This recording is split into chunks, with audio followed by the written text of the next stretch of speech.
नमस्कार।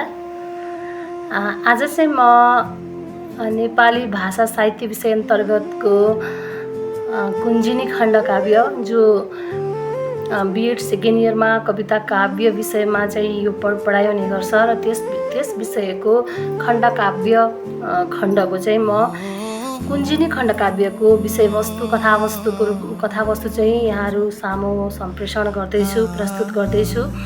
यो चाहिँ ब्याचलर सेकेन्ड इयर पढ्ने विद्यार्थी भाइ बहिनीहरूको लागि पनि उपयोगी सिद्ध हुनेछ। सँगसँगै नेपाली भाषा साहित्यका पारखी व्यक्तित्वहरू हुन्छ, उहाँहरूका लागि पनि यो फलदायी रहनेछ भन्ने मैले आशा लिएको छु। यो चाहिँ यसको सन्दर्भ व्याख्या गर्नुपर्दाखेरि महाकवि लक्ष्मीप्रसाद देवकोटाद्वारा 2002 सालमा रचना गरिएको खण्डकाव्य हो। नारीहरूको आत्मिक प्रेम को विषयमा चाहिँ यसले उजागर गरेको छ। यसको शीर्षक चाहिँ कुञ्जिनी खण्डकाव्य, कुञ्जिनी भनेर राखिएको छ।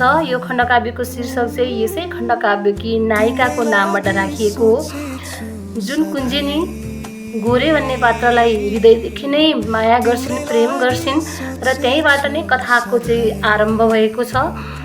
अनि यसमा गोरे र कुञ्जिनीको विवाहको प्रसङ्ग पनि उल्लेख गरिएको छ। गोरे चाहिँ एकदमै निम्न वर्गीय पात्र हुन्छ र कुञ्जिनी चाहिँ त्यसै गाउँकी मुखिया ठालुसिङकी छोरी हुन्छन् र यिनीहरूको बिचमा वर्गीय विभेद, वर्गीय विषमताको कारणले गर्दाखेरि विवाह चाहिँ हुन पाउँदैन। परिवार र समाज नै यो विवाहको खिलाफ हुन्छ। तर एउटा बग्दै गरेको भेलमा कुञ्जिनी चाहिँ डुब्दै गरेको देखेपछि गोरेले उनलाई चाहिँ एकदम निस्वार्थ तरिकाले चाहिँ त्यहाँबाट बचाइसकेपछि बल्ल ठालुसिङले चाहिँ तिमीहरू विवाह गरिदिन्छु भन्ने आश्वासन दिन्छन्। यो प्रेमको एउटा जित पक्ष हो। र त्रिशुलीमा आत्महत्या लास्टमा यो कथावस्तु कसरी अन्त्य भएको छ भने जब गोरेलाई कुञ्जिनीले पाउन सक्दिनन्, उनको विवाह चाहिँ सोही गाउँको अर्को सेते भन्ने व्यक्तिसँग फिक्स भइसकेपछि उनी आत्मादेखि नै गोरेलाई चाहन्थिन्। गोरे फर्केर आउँछ र मलाई विवाह गर्छ भन्ने उनको दृढ विश्वास थियो। तर फर्केर नआइसकेपछि र उनको विवाह पनि अरूसँगै तय भइसकेपछि उनले त्रिशुलीमा फालेर चाहिँ जल समाधि आफ्नो बनाउँछिन् र यो निश्चल प्रेमको चाहिँ दुःखद अन्त्य हुन्छ। यसको घटना चाहिँ यसरी अघि बढ्छ। एउटा झिल्टुङ गाउँको कोल्पु खोला भन्ने नजिकै एउटा निम्न वर्गीय गोरे राउत जो सरल हृदयको एउटा युवक हुन्छ र कोल्पुमै बस्ने ठालुसिङकी छोरी कुञ्जिनी, उनी पनि त्यही झिल्टुङ गाउँमै भिरपाखाहरूमा भेडा चराउँथिन्। उनी झिल्टुङ गाउँकै भिरपाखामा घाँस काट्दा र भेडा चराउँदाखेरि गएका गोरे र कुञ्जिनी बिच चाहिँ माया प्रीति बस्छ। हेर्नुहोस्, गोरे राउत घाँस काटेर घर फर्कदा गीत गाउँछ कुञ्जिनीको प्रतीक्षामा। गोरे राउत गीत गाउँदै पर्खेर बस्छ। उनीहरू बिच प्रेम आकर्षण बढ्दछ।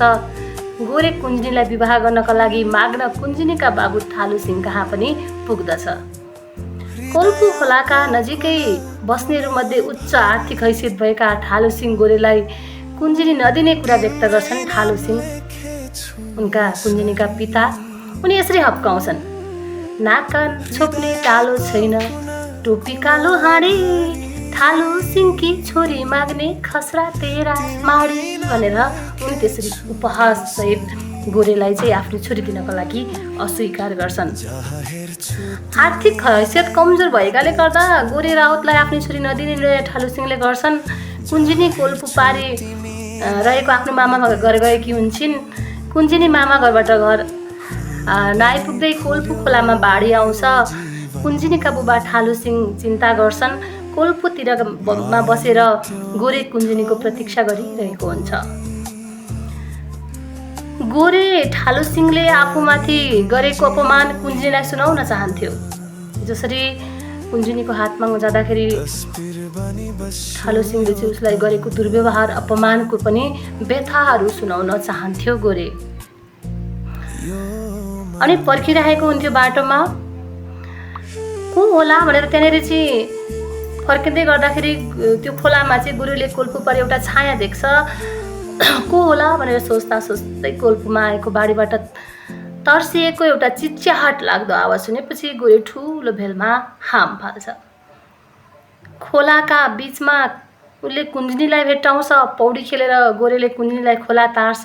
कुञ्जनीलाई गोरेले बचाएको कुरा थाहा पाएपछि बल्ल ठालो सिंह गोरेसँग कुञ्जनीको विवाह गरिदिन मन्जुर हुन्छ। ठालो सिंहले गोरे र कुञ्जनीको विवाह गर्न मन्जुरी दिएपछि गोरे खुसी हुन्छ।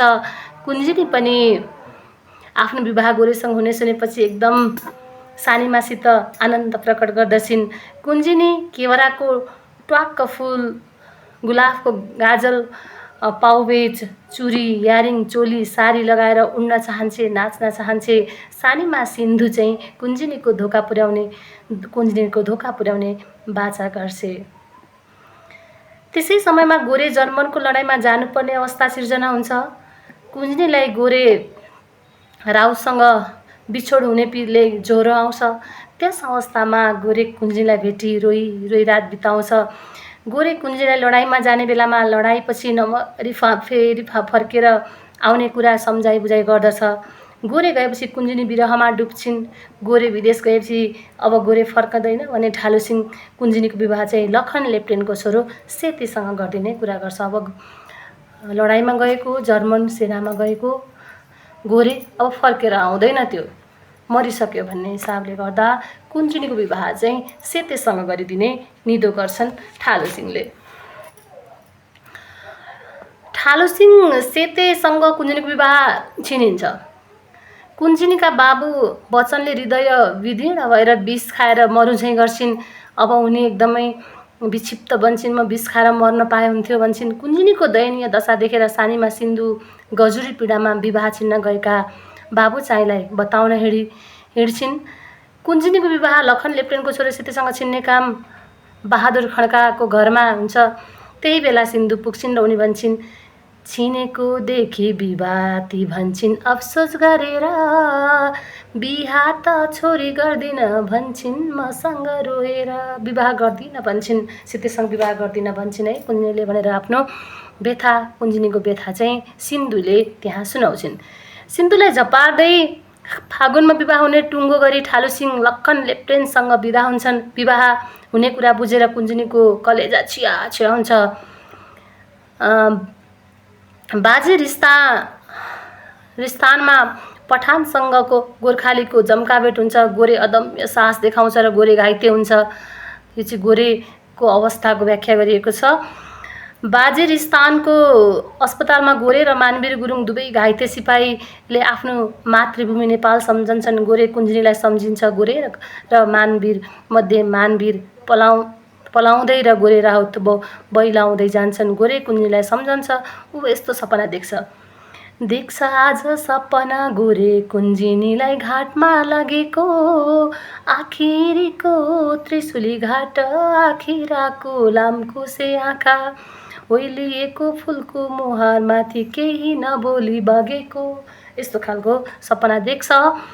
कुञ्जनीको घरमा बिहेको रमझम हुन्छ। कुञ्जनीलाई सिँगारिएको छ। काठकी पुत्तले चाहिँ कुञ्जनी झिलिमिली गहना लाएर सजिएकी छिन्। उनी बाह्य रूपमा दुलैका रूपमा सिँगारिए पनि भित्रभित्र पीडाले उनलाई ढाकेको थियो।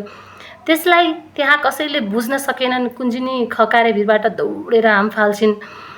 अनि कुञ्जनीको आत्महत्या गरेपछि सिन्धुले फुस्रा आँखा पारिन् र ठालो सिंहको नि पश्चाताप गरे।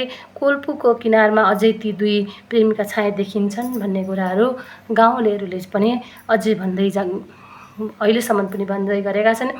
यो कुञ्जनी खण्डकाव्य प्रेम र एउटा शोक व्यक्त गर्ने पीडा एकदम करुण रस प्रदान चाहिँ खण्डकाव्य हो। यसमा निश्चल र चोखो प्रेम चाहिँ आर्थिक असमानताका कारण चाहिँ यो चोखो प्रेम चाहिँ मिलन हुन नपाउँदै बिछोडिएको छ। यस्तो खालको करुण रस प्रदान यो काव्य लक्ष्मीप्रसाद देवकोटाले एकै रातमा लेखेका छन्। यो प्राय झ्याउरे छन्दमा रचना गरिएको छ र यो भिडियोले सम्पूर्ण हाम्रा ब्याचलर सेकेन्ड इयर पढ्ने विद्यार्थीहरूका लागि पनि उपयोगी हुनेछ भन्ने विश्वासका साथ बिदा हुन चाहन्छु। धन्यवाद।